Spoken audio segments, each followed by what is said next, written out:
Hey guys, I'm Demi from CJdropshipping. Today I'm going to talk about what you can do to prepare for and how to deal with returns.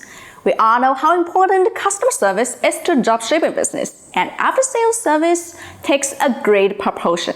Generally speaking, customers do not return goods for no reason because returning goods is also troublesome for customers themselves.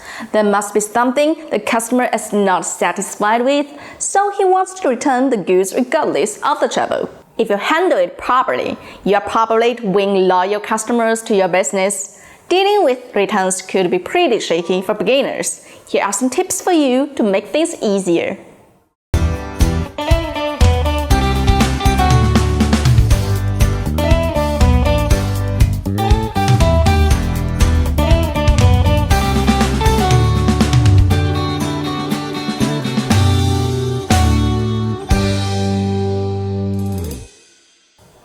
It is advised to make return policy before you launch the store officially to make sure there are rules for you and your customers to follow.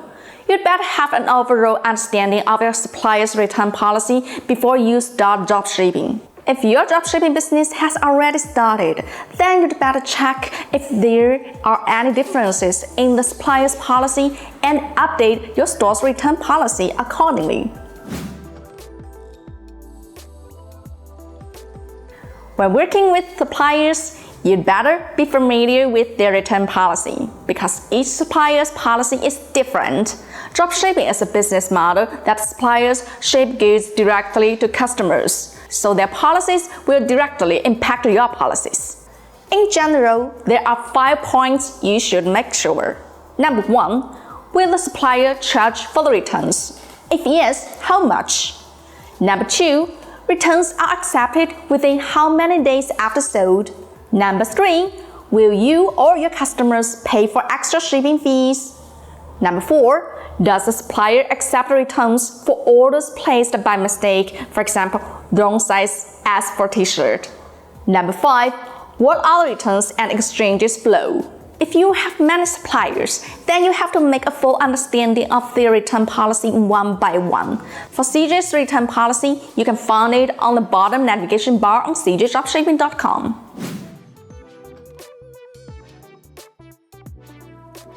This part is extremely important, so there are some tips for you. If your supplier supports a 30-day return and exchange service, then your return and exchange policy should tighten this period for several days, such as 20 to 25 days. Because sometimes you may forget to open disputes, so it is better to leave room for time.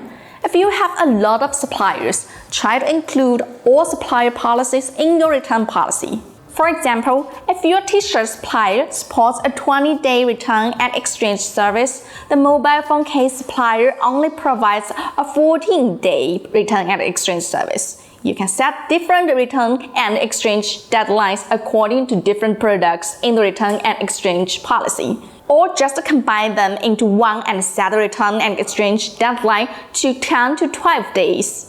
It is not advised to display the return address on the return policy page.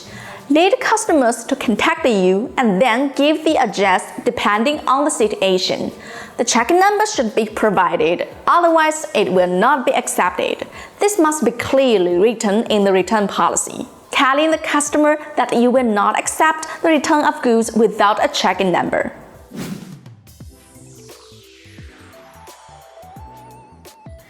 After the above preparations are taken, once the return or exchange occurs, you have to start tackle with the issue. First of all, you need to know what are the common reasons for return or exchange, and then create solutions for each reason. You may receive a return or exchange request for 3 reasons. Number 1, a customer placed a wrong order by mistake. For example, wrong size as for t-shirt. This situation is very common, especially for apparel and footwear products, and the return rate due to the wrong size is also very high. Generally speaking, suppliers will not accept such returns, and of course, there will be some high-quality suppliers that will accept such returns. As I mentioned earlier, that you should know the supplier's return policy very well. For this situation, my suggestion is approve the returns or exchanges, regardless of the supplier's policy. Why you should do this? Agreeing to return or exchange means that you value your customers and are willing to solve the problems they encounter. First-class customer service may bring you loyal, high-quality customers. Nevertheless, you can ask a customer to pay for the return shipping fee. After all, it is the customer who bought the wrong one himself, and the responsibility is not on you. Number 2, the product does not match the description. This problem is some kind of a headache, and either you got the problem wrong or your supplier got it wrong. First of all, you have to figure out who made the mistake. If you manually upload the product, you may have made a mistake. If you are using the data update service provided by the supplier, then the supplier has made a mistake. No matter the mistake was made by you or your supplier, you have to take responsibility and deal with the customer's problem as soon as possible. Try to think about it. If you are the customer and the seller tells you, "This is not our fault, this is the suppliers who made a mistake, you should go to the supplier," what would you do? You will never spend a penny on the store. If it is the supplier's fault and the supplier agrees to refund or reship the product, it is all for the best. However, if the supplier does not agree to refund or reshape and his attitude to deal with the problem is not positive enough, it's time for you to find a new supplier. Number 3, the product is damaged or defective. If your supplier is very sophisticated, this situation will rarely happen. However, this kind of things is not possible to avoid. What should you do then? Make sure your customers will not pay for any costs and make the return as easy as possible. This is very important because it's the last chance for you to retain the customers. No matter what the reason is for the return, the first thing you should do is to solve the problem as soon as you can. The customers don't care if you are a dropshipper or who made a mistake. All they want is a refund or exchange. First, you have to apologize to the customer and then quickly find a solution. If your service makes a customer feel wow, and feels pleasantly surprised, it is very likely that a customer will introduce your product to his friend. This kind of word-of-mouth marketing has no cost and the extra effect is very good. If some products are very low in price, there is no need to trouble customers returning goods. Take a mobile phone charging cable for example. The customer might want to buy the charging cable for iPhone but bought the model for Android devices. Like this low-cost product, just let the customer keep it and resend an iPhone charging cable.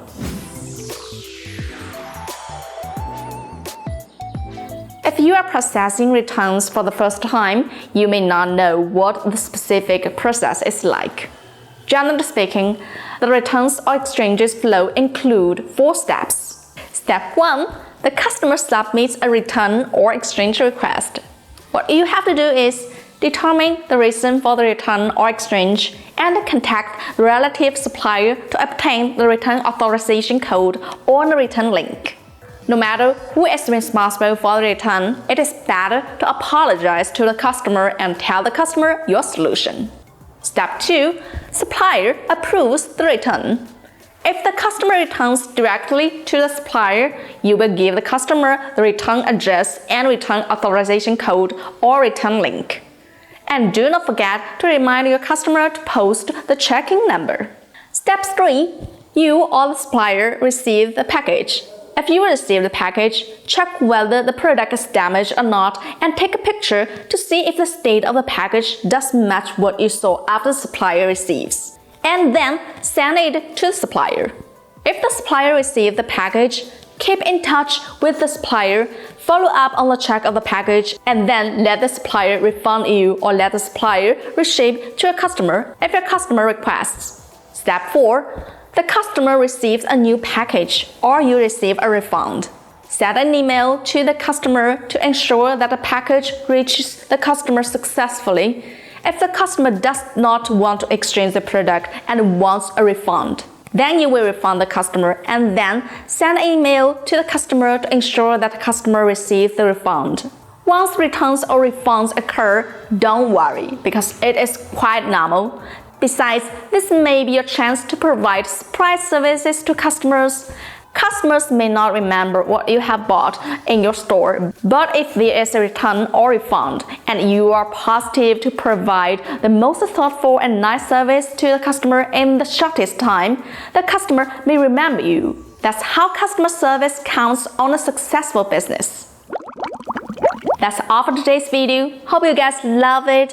What problems you've met regard to returns? Share with us on the comments. And do not forget to subscribe to us so you will not miss our updates.